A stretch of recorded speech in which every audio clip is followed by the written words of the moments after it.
ก็แล้วแต่ขันอยากไปสิสู้ผู้ใดกันหัวใจเจ้ามีอื่นอายคนเก่าถ้าเจ้าบ่ฮักก็อย่าฝืนอยากไปฮักกับเขาคนอื่นก็แล้วแต่ขันอยากหลายก็บ่ได้เจ็บได้ป่วยเลยตายซ้ำเด้อกันเจ้าอยากมีไหมก็เลิกกันไปก็เท่านั้นอายก็มีคือกันสิสนผัวไผตามใจโลดนาคือว่าแล้วบ่อยากฝืนใจไผ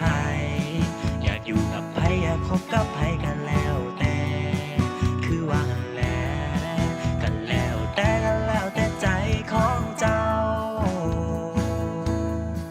อยากอยู่กับเขาอยากคบกับเขากันแล้วแต่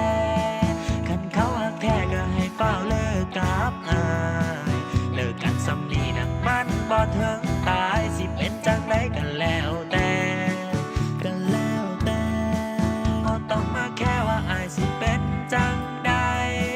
คันเจ้าอยากไปก็เฝ้าไปเถอะแม่เลิกกับเจ้าอายก็ยังมีพ่อแม่บ่ต้องมาแค่แล้วแต่เจ้า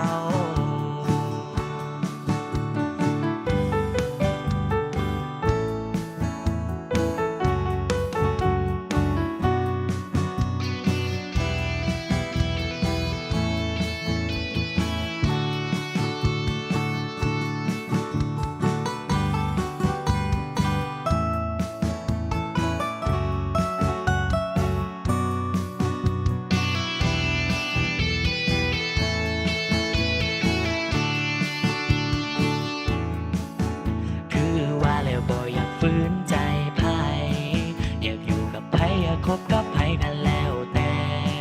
คือว่าแล้วแต่ใจของเจ้าอยากอยู่กับเขาอยากคบกับเขากันแล้วแต่คันเขาหักแท้ก็ให้เฝ้าเลิกกับอายเลิกกันซ้ำนี้นะมันบ่ถึงตายสิเป็นจังใดกันแล้วแต่บ่ต้องมาแค่ว่าอายสิเป็นจังใดคันเจ้าอยากไปก็เฝ้าไปเถอะแม่เลิกกับเจ้าอายก็ยังมีพ่อแม่บ่ต้องมาแค่แล้วแต่เจ้าเลิกกับเจ้าอายก็ยังมีพ่อแม่บ่ต้องมา